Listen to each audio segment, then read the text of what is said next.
सकारात्मक सोच को आओ सारे भारत में फैलाए, सकारात्मक ऊर्जा का आओ सब में संचार कराए।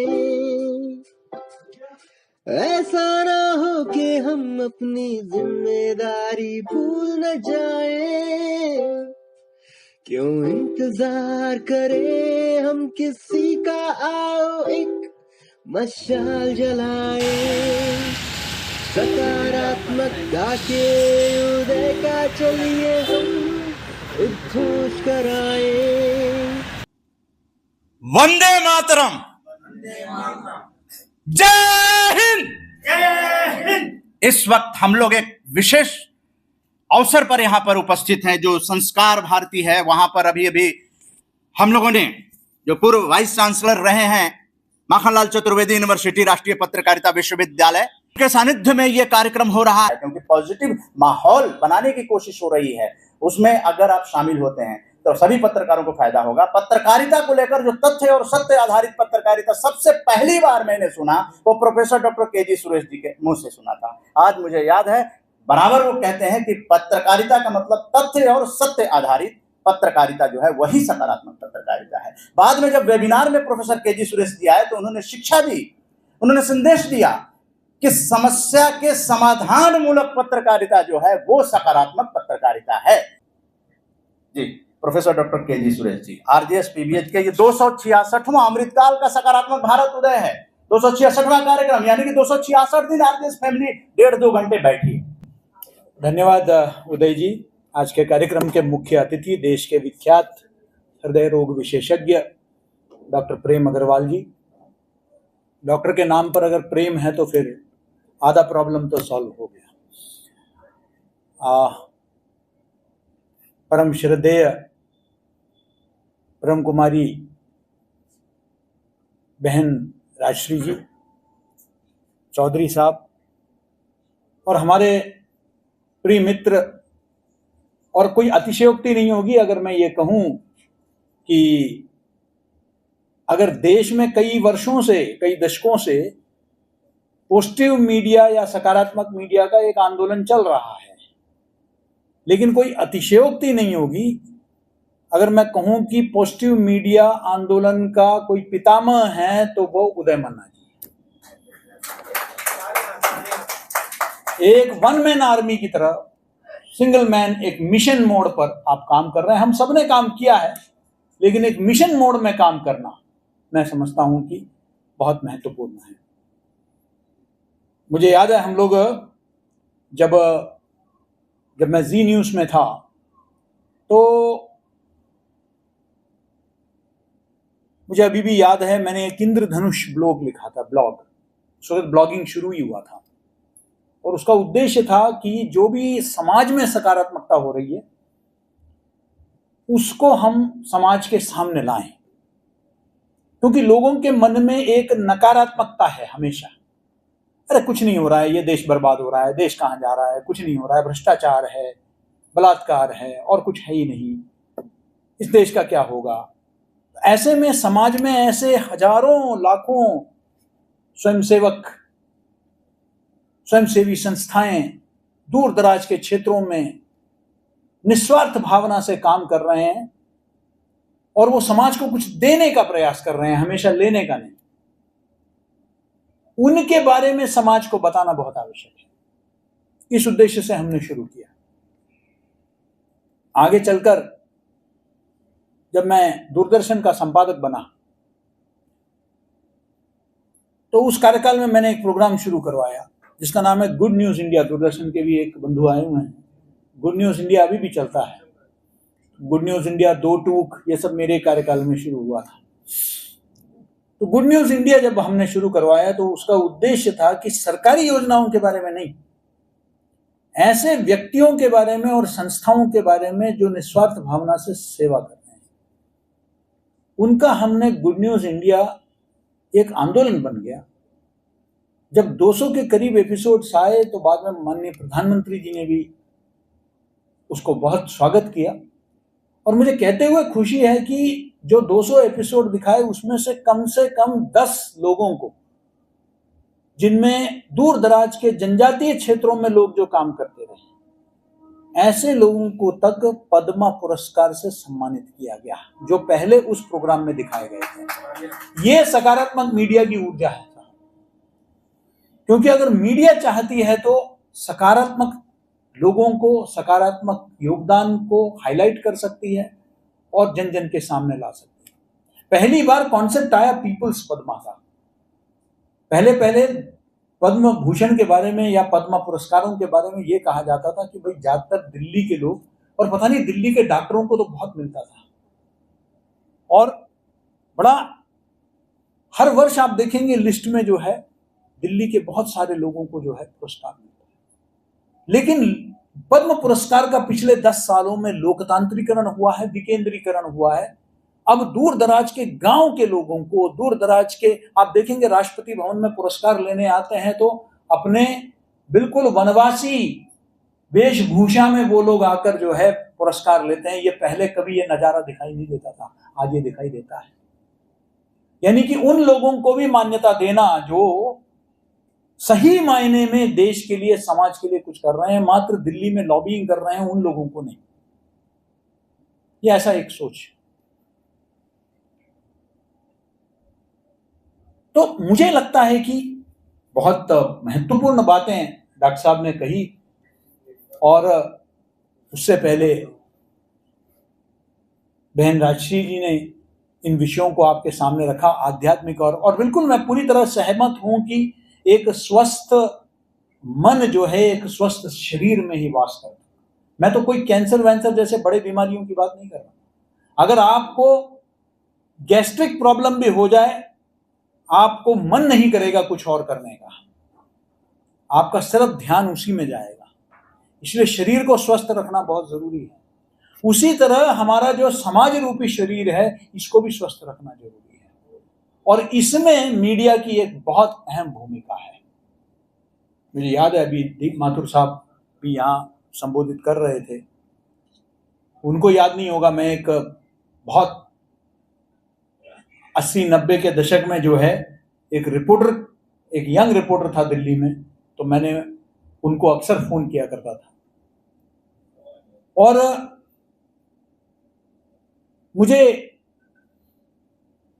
मैंने ये देखा कि हमेशा ये कहते हैं कि न्यूज के बारे में कहा जाता है कि when a dog bites a man it is no news, when a man bites a dog it is news. ये न्यूज का डेफिनेशन बताया गया है। Negative positive news is no news. यानी कि अगर कोई व्यक्ति अगर अच्छा काम कर रहा है तो वो खबर नहीं है, अगर उसका थोड़ा भी बुराई, कुछ गलतियां उससे हो रही है तो वो अपराध होता है, तो उसको हम बड़े सुर्खियों में, ग्रेटर कैलाश में मर्डर हो गया, 4 कॉलम की स्टोरी बैनर हेडलाइन के साथ हम चला देंगे। लेकिन जब उसी अपराधी को कुछ वर्षों बाद जब सजा मिलती है, आरआई मिलता है, तो अंदर के पन्ने में किसी एक कोने में न्यूज इन ब्रीफ में वो बताया जाता है। यानी कि समाज के अंदर ये मानसिकता बनती है कि अपराध तो बहुत हो रहा है लेकिन उसको सजा नहीं मिल रही है। इससे आपराधिक तत्व जो है वो और मजबूत हो जाते हैं और सज्जन शक्ति जो है वो कमजोर हो जाती है। उनको लगता है कि अपराध तो बहुत हो रहा है लेकिन सजा किसी को नहीं मिल रही, जबकि ये गलत है।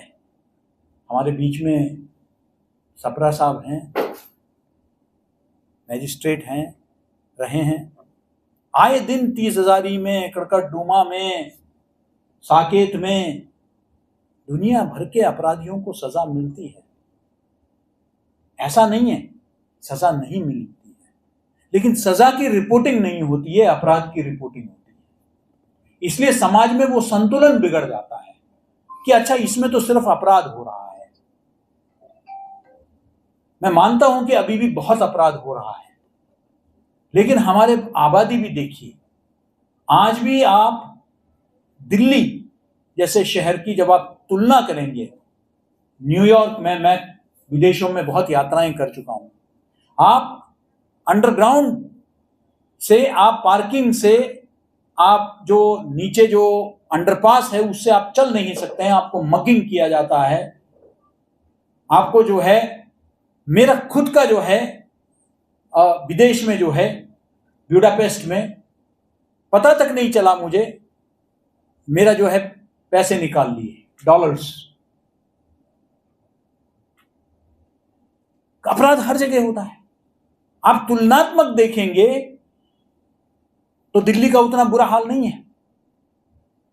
We are much safer. आप दूसरे समाजों में आप देखिए, दूसरे देशों में देखिए, आप यूएस में देखिए, जब कोरोना का लॉकडाउन हुआ था, मैं तो विकसित देश की, मैं यहां अभी जो बांग्लादेश में जो हुआ था मैं उसकी बात नहीं कर रहा हूं। मैं बांग्लादेश में जो जहां लूट मार मची हुई थी अभी जो राजनीतिक बदलाव के बाद, मैं तो यूएस की बात कर रहा हूं, जहां कोरोना के बाद ऐसा लूट मार हुआ। हमारे देश में लाखों लाखों मजदूर शहरों से गांव की तरफ पलायन कर गए, लेकिन एक कोई हिंसा की घटना हुई है तो बताइए। यह हमारे समाज की शक्ति है। हमारे लोग बाहर निकल कर आए और समाज के लोगों ने उनको खिलाया, उनको अपने मंदिरों में, अपने गुरुद्वारों में, अपने गांव में जो है उनको, उनके लिए भंडारा लगाया, उनको खिलाया। कोई हिंसक घटनाएं नहीं हुई है जहां कोई सुपरमार्केट को उन्होंने लूट लिया, नहीं हुआ। यह हमारी समाज की शक्ति है। उन्होंने ऐसा काम नहीं किया। बहुत लाचार थे, गरीब थे, घर छोड़ के जा रहे थे, लेकिन उन्होंने ये नहीं सोचा कि रास्ते में लाखों की संख्या में वो पलायन कर रहे थे कि रास्ते में यह है, इसको लूटते हुए चले जाएं। नहीं हुआ। यह हमारी समाज की शक्ति है। हम इसलिए नकारात्मक चीज तो बहुत कुछ हमें दिखाई देता है। हमारे पास एक ऐसा फौज है, अड़ोस पड़ोस में सब जगह तथाकथित लोकतंत्र आ गया था, लेकिन एक घटना हुई नहीं कि फौज सड़क पर आ गई, फौज ने कंट्रोल कर लिया, नियंत्रण कर लिया, मार्शल लॉ लागू हो गया। म्यांमार से लेकर, पाकिस्तान से लेकर, बांग्लादेश से लेकर, श्रीलंका से लेकर, हर जगह। लेकिन दुनिया का सबसे प्रोफेशनल फौज हमारे पास है। चाहे कितना भी बड़ा राजनीतिक घटनाक्रम हो, लेकिन हमारी फौज जो है कैंटोनमेंट से बाहर नहीं निकलती है। वो सिर्फ एक ही काम करती है, देश के सरहदों का हिफाजत करती है। यह हमारे सबसे बड़ी ताकत है। हमें इसलिए उन सब विषयों पर भी सोचना चाहिए। मीडिया जब बात करती है तो हमें देखना है कि क्या आस पड़ोस के मुल्कों में, दूसरे विकसित देशों में हमारी समाज की स्थिति क्या है। मात्र क्या राजनीतिक रिपोर्टिंग ही पत्रकारिता है क्या? समाज को भी तो डॉक्यूमेंट करना है, ये सामाजिक जीवन को, वरना फिर वही बात हो जाएगी। इतिहास में हम सिर्फ पढ़ते हैं, वो एक गाना गा, बचपन में मुझे याद है, हम लोग फिल्म जब देखते थे तो आप में से खासकर जो वरिष्ठ नागरिक है आपको याद होगा कि एक गाना था कि सिकंदर ने पोरस से की थी लड़ाई तो मैं क्या करूं। वो इसलिए कि इतिहास में सिर्फ राजा महाराजाओं के बारे में ही बताया जाता है। आम आदमी क्या करता था, आम जन का जीवन कैसे था, इसके बारे में भी तो लिखना जरूरी है, बोलना जरूरी है। सिर्फ आज के राजा महाराजा कौन है? आजकल के राजनीतिक दल। सिर्फ इन्हीं के बारे में हमको बताएंगे क्या? आम व्यक्ति, जनसाधारण। इसलिए मुझे बड़ा अच्छा लगता है उदय मन्ना जी का मंच को। यहां कोई बड़े बड़े नेता को नहीं बुलाया जाता, यहां आम जन से जुड़े हुए लोगों को बुलाया जाता है और आम जन के जीवन में सकारात्मकता लाने का प्रयास कर रहे हैं। इसलिए यह महत्वपूर्ण है। मैं समझता हूं कि मैं ये नहीं कह रहा कि, क्योंकि मैं एक पत्रकार और मीडिया जगत का एक शिक्षक के नाते, क्योंकि दो देश के महत्वपूर्ण मीडिया संस्थाओं में बतौर महानिदेशक और कुलपति मैंने काम किया है और हजारों लाखों विद्यार्थियों को मैंने अपने विश्वविद्यालयों से, अपने संस्थाओं से मैंने हर वर्ष अपने सामने से मीडिया में आते हुए देखा है। इसलिए मैं कह सकता हूं कि हमें समस्याओं की बात तो करनी ही पड़ेगी, मीडिया नहीं करेगा तो कौन करेगा। लेकिन पत्रकारिता क्या समस्या केंद्रित होना चाहिए या समाधान परक होना चाहिए, यह महत्वपूर्ण है। जैसे यहां उदाहरण दीदी ने भी दिया, और हम जो कहते हैं कि अंग्रेजी में कहावत है कि I had the blues that I had no shoes until upon the street I met a man who had no feet. मुझे इस बात का गम था कि मेरे पास जूते नहीं है अच्छे क्वालिटी के, नाइकी के और अन्य ब्रांड के, लेकिन जब तक उस व्यक्ति को मैंने देखा जो चल फिर नहीं सकता है, जो है वो ठीक से चल नहीं पा रहा है, वो अपाहिज है, उसको देखा तो मुझे पता चला मेरा क्या कुछ भी नहीं है, मेरा गम कितना कम है, दुनिया में इतना गम है, मेरा गम कितना कम है। तो उस पॉजिटिविटी के साथ समाज के उन पहलुओं को उजागर करना और समाधान आधारित पत्रकारिता, यानी कि पत्रकारिता का उद्देश्य क्या है कि हमें समस्या है तो उसका समाधान हमें ढूंढना है, मात्र समस्या खड़ा करना नहीं है। सवाल पूछने के लिए सवाल नहीं पूछना है, जिज्ञासावश सवाल पूछना है। जैसे बहन ने अभी सवाल पूछा डॉक्टर साहब से कि इसका क्या है कारण, उसका उद्देश्य जो है जिज्ञासा। ये हमारे यहां सवाल पूछने का परंपरा पहले से ही रही है। यक्ष प्रश्न के बारे में डॉक्टर साहब ने बताया, नचिकेता और यम के बीच में संवाद होता है। हमारे यहाँ आदि शंकराचार्य और मंडन मिश्र के बीच में जो है संवाद होता है। संवाद की एक परंपरा रही है हमारे देश में। सबसे बड़ा संवाद तो हमारी भगवत गीता है, भगवान कृष्ण और अर्जुन के बीच में जो संवाद होता है। तो ये हमारे यहाँ हजारों सालों से प्रश्न पूछना और उसका जवाब लेना, ये हमेशा रहा है। लेकिन वो प्रश्न पूछा जाता है ज्ञान को बढ़ाने के लिए, किसी को नीचा दिखाने के लिए नहीं, किसी को तौहीन करने के लिए नहीं। इसलिए हमारे यहाँ उदाहरण भी दिया जाता है। अभी बार बार लाफ्टर पर, हंसने पर यहाँ बात हुई। हमारे यहाँ ये तक परिभाषित किया गया है कि हंसो तो भी वो हंसी कैसी होनी चाहिए। वो हंसी ऐसी नहीं होनी चाहिए जो द्रौपदी की हंसी थी दुर्योधन के गिरने पर, जिसके कारण महाभारत हुआ। वो हंसी नहीं होनी चाहिए।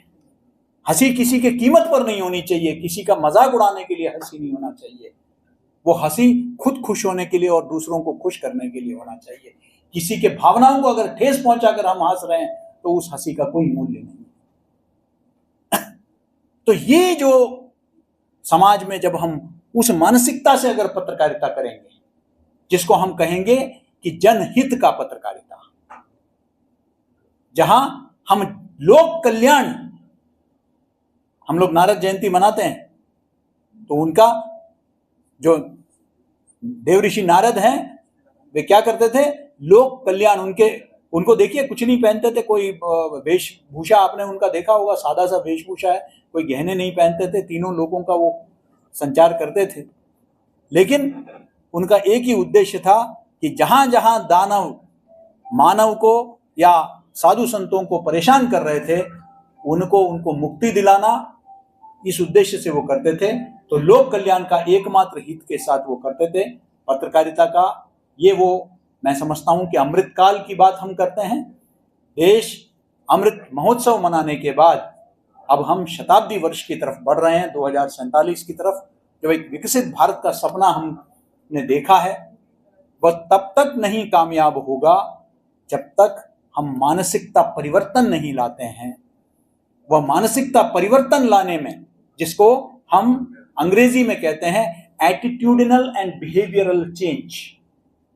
मैं मध्य प्रदेश से आता हूं, बस ये कहकर मैं अपने वाणी को विराम दूंगा, क्योंकि आज मेरा विशेषकर, जैसे उदय जी ने कहा, मेरा आज ग्वालियर, मेरा वंदे भारत से मुझे निकलना है 2:30 बजे, और आपका विशेष आग्रह पर मैं रुका रहा। आज मैं आमतौर पर जिस दिन ट्रैवल में थोड़ा सा मेरा फोबिया है टाइम पर ट्रेन पर स्टेशन में पहुंचने का, लेकिन उदय जी का आग्रह था और उनके वेबिनार में मैं कई बार जुड़ा।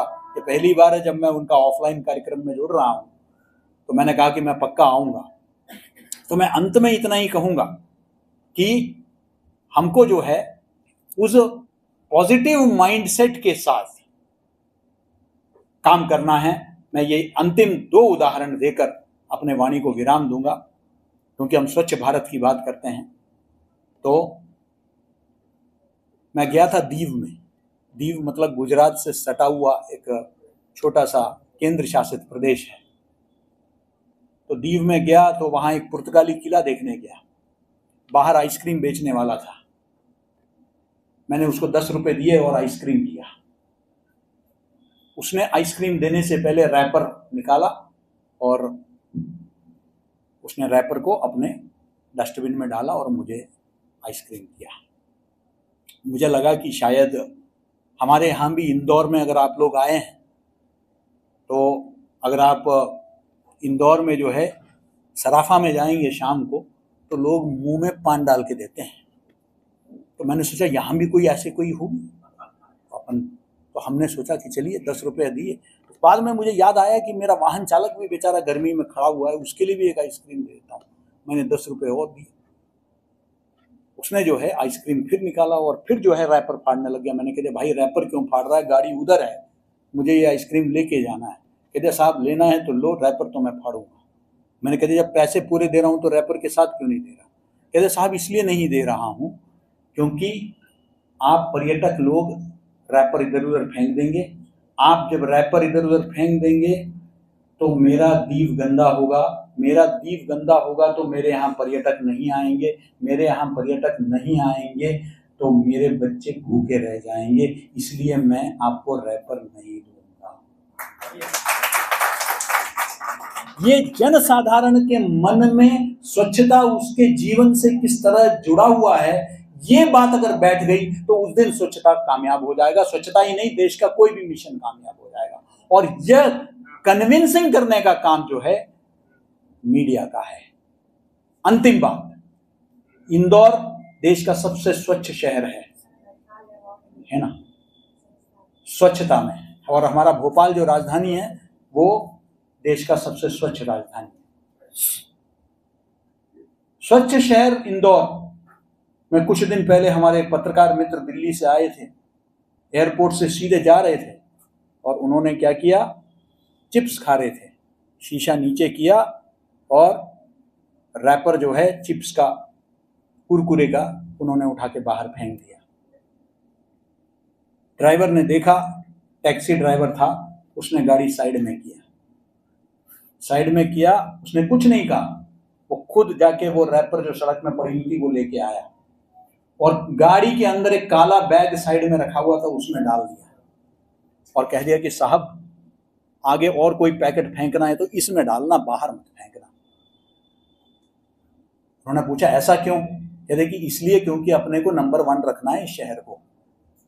ये अगर एक टैक्सी ड्राइवर के मन में बैठ गया, अगर हर देश का हर नागरिक के मन में ये बैठ गया तो मैं समझता हूं, और इसके लिए मीडिया की एक बहुत बड़ी भूमिका है उस सकारात्मकता को लाने का। और मुझे पूरा भरोसा है कि आरजेएस के माध्यम से मीडिया में ये सकारात्मक संदेश जाएगा और आप सब जो है योद्धा हैं इस आंदोलन के। हम सब मिलकर, और मुझे भी अपने इस सेना का एक सैनिक समझिए, और मैं भी आपके साथ जुड़ा हुआ हूँ और कभी भी मैं आपके लिए उपलब्ध रहूँगा। और आपको शुभकामनाएं, बहुत बहुत बधाई। और आज बस मैं यही कहूँगा अंत में कि वर्ल्ड हार्ट डे है। आज का थीम जो है for world heart day 2024 is heart for action. अपने हृदय को सुरक्षित रखने के लिए, स्वस्थ रखने के लिए हम क्या क्या कर सकते हैं उस दिशा में हमें सोचना है। डॉक्टर प्रेम अग्रवाल से हमको बहुत महत्वपूर्ण जो है टिप्स, सुझाव उन्होंने दिए हैं। आइए हम सब स्वस्थ रहें, स्वच्छ रहें, व्यस्त रहें और मस्त रहें। धन्यवाद। जय हिंद, जय भारत। बहुत बहुत दिल से आभार। आपके ये जो दिव्य संदेश हैं वो हम लोगों को प्रेरित करेंगे। क्योंकि आपको ग्वालियर जाना भी है और आरजेएस के लिए आप समय निकाल लेते हैं, इससे बड़ी बात और क्या हो सकती है। लेकिन जो मार्गदर्शन दिया है आपने और ये जो थीम है उसको हम लोग अपने जीवन में उतारेंगे